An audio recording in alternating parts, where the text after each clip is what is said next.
দই। আসলে দই কিন্তু আমাদের অনেকেরই পছন্দ। আমরা অনেকেই খাই। কিন্তু যাদের মিষ্টি পছন্দ সেক্ষেত্রে আ তাদের ক্ষেত্রে মিষ্টি দইটা তারা পছন্দ করেন এবং অনেকে স্বাস্থ্য উপকারিতার দিক থেকে চিন্তা করে অনেকে কিন্তু টক দই খান এবং টক দইও পছন্দ করেন।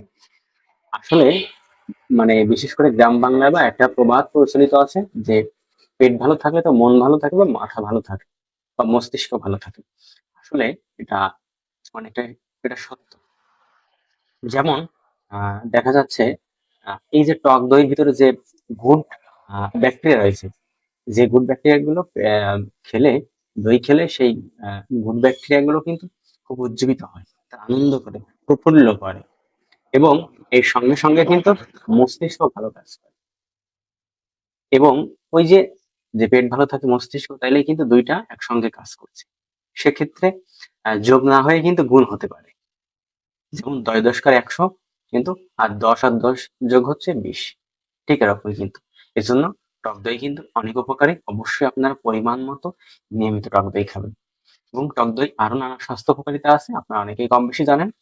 আর বিশেষ করে যারা দুধ খেতে পারেন না, তারা অনেকেই কিন্তু টক দই খেতে পারেন।